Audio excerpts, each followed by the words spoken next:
Tonight, we join the new dog avalanche rescue team at Cardrona. Test the old grey matter at the finals of the Gore Quiz. And hear from an old peace campaigner of the 60s. Good evening. 10 historic buildings from Western Southland to Oamaru have been given a special B classification by the Historic Places Trust, adding to their chances of being saved for the future. 4 Dunedin commercial buildings are included in the list. Michael Lynch reports. Dunedin's proud industrial past is preserved in the Hallenstein warehouse. Built in 1883, the building still keeps many of its original features. Likewise, the National Bank, nearby in Princess Street. Unusually, it's built in Australian stone, with fanciful Edwardian Baroque ornamentation. The Suhoi building in Stafford Street has a Victorian facade. It was built in 1901. It's a far cry from the 1930s Art Deco NZR bus depot, but this is one of the very few buildings of its type in New Zealand. Oamaru has more than its share of fine stone buildings, including the original old post office. It was built in 1864. And out of Oamaru, the Kuraheka Station stables have been marked for special attention. The stables are part of a complex built 100 years ago, to a German design. Southland buildings come in for special praise too. St John's Church in central Invercargill has served the city's Anglican community for 100 years. Lennell was built for New Zealand's first Surveyor General. His descendants still live there. Ringway Homestead near Otago was built in the 1860s of local limestone. Less than half the age of Ringway is Waimahaka Homestead. But like all the other buildings, the Trust classification gives some assurance it'll be around for another 100 years. With the risk of avalanche at its highest at this time of the year, a group of people based at Cardrona ski field have formed this country's first dog avalanche rescue association. Based on similar overseas rescue groups, the association is training dogs and their masters in the art of retrieving people from the site of a disaster as quickly as possible. Kim Hurring went to their first rescue exercise. Many people in this country owe their lives to the humble helicopter. Now they can also count on man's best friend. The combination of man, dog and helicopter is the fastest way to find a victim of an avalanche. The dog's called Deli and she's keen to pick up the scent of the victim. Unfortunately, she goes straight to the strongest smell on the field, the film crew. But her master, Robert Gibson, soon has her back on the right track, searching for the buried person. She knows exactly what to do through the training she's had. And off she goes, working with the wind coming down into her face, carrying the scent, so she's working on an airborne scent, not a land scent, and working up to the point where the scent's the strongest in a backwards and forward zigzag motion. Once she has the true scent in her nostrils, there's no stopping Deli.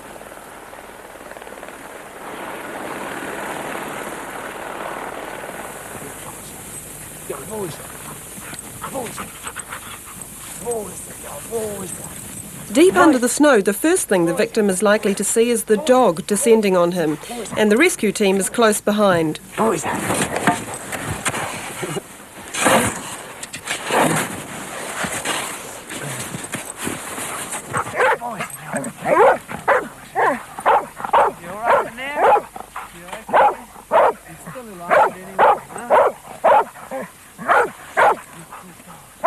Deli knows she's done a good fast job and wants to tell everyone about it.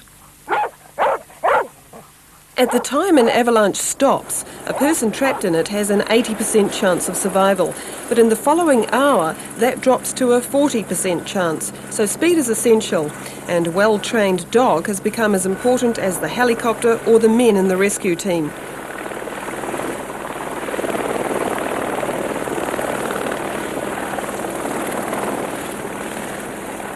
I think it's just a matter of spending time with the dog. It's quite easy to train a dog. It's just the time to put into it.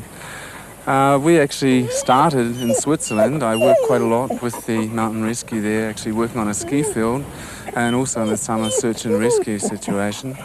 And worked a lot with dogs and decided I'd really like to train one myself.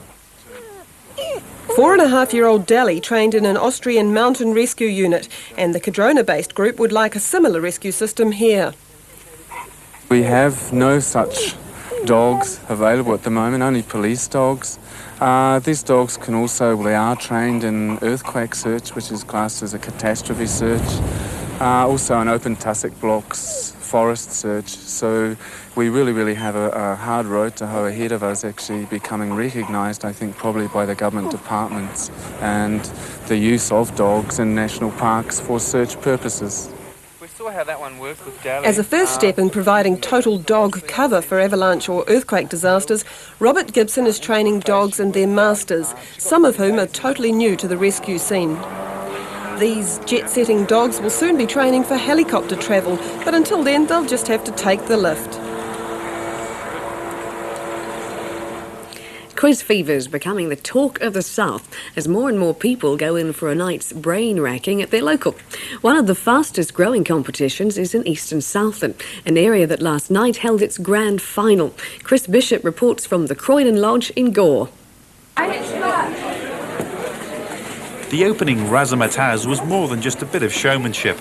It reminded people that quiz nights around here are for charity as well as fun. Nearly 7,000's been raised for the Marching Girls this winter, and other organisations have benefited from prize money. Right, question 1. They come from miles around to make this one of the fastest growing competitions in the south. When it started in 1981, there were only 9 teams. Now there are 36, and interest is booming. Questions asked at the grand final tonight will be talked about for days to come in the factories and offices of East and Southland. The results will be front page news in next day's paper. We go into our fourth and final round, and it is a 2-pointer. Competitors range from lawyers to freezing workers, and they combine to make a colourful slice of New Zealand life that the tourists never see. Dress is optional and occasionally outlandish, but behind the smiles is the message that this is serious stuff. I-Q-U-E-T. Way to go. I take it very seriously because they come here every Tuesday night, rain, hail or snow, and the quiz comes first. So if they've got a personal engagement, It's cancelled. Well, it's a commitment by everybody for their cause, and it's really a true community thing. As the evening went on, the competition got tighter, and the questions weren't getting easier.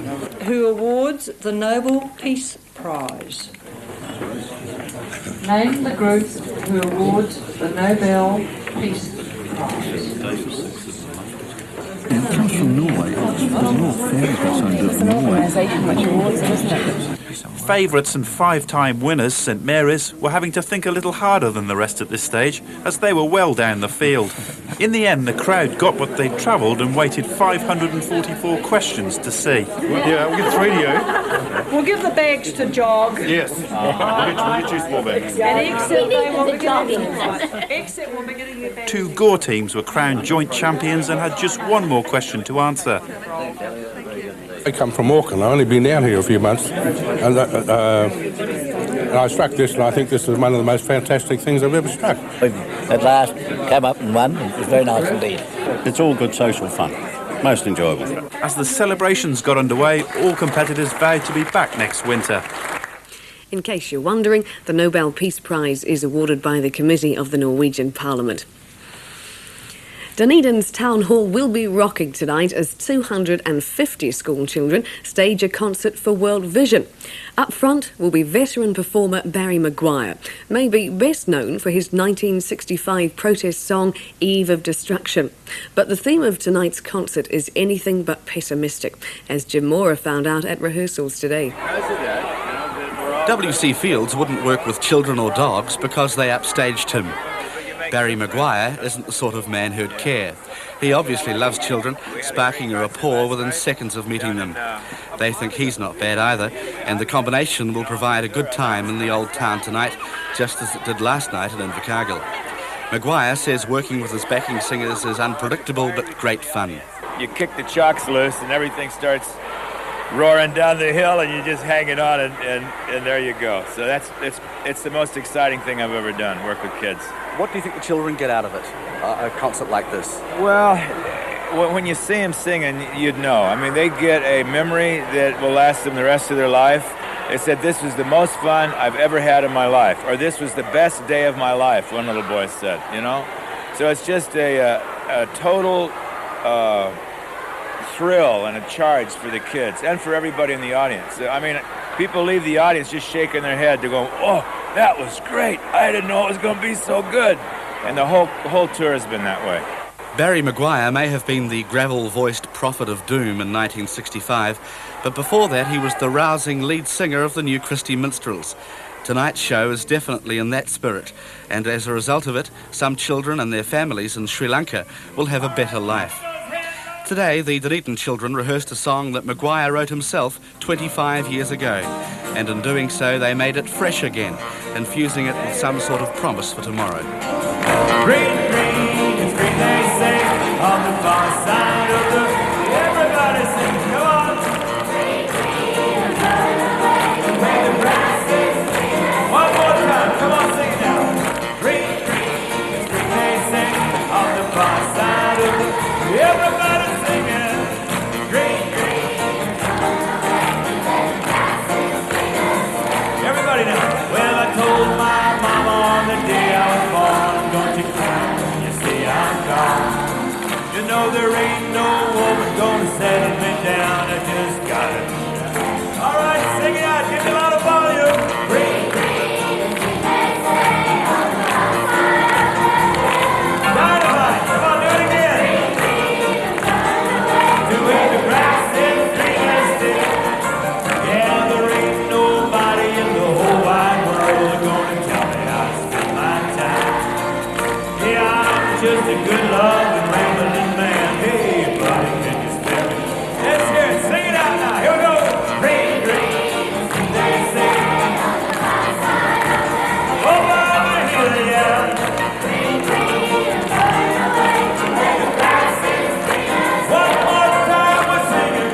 Green, green, green they say. Woo, sounded good. Where the grass is greener still. All right, here we go. The children and their friend Barry perform at the town hall tonight. That's it. Okay, just like that. Peace campaigner Barry McGuire, who's in Dunedin tonight and off to Oamaru tomorrow. A lovely view out to sea from the wharf at Oamaru provides our temperature backdrop on what's been a much cooler day around the south. Sharing the lows today were Invercargill and Ranfurly. Showers in Invercargill, snow in Ranfurly and 3 degrees. The high today of 11 in Coorau, 9 degrees tomorrow for Invercargill and 9 degrees tomorrow for Dunedin. We'll be back tomorrow night. Good night.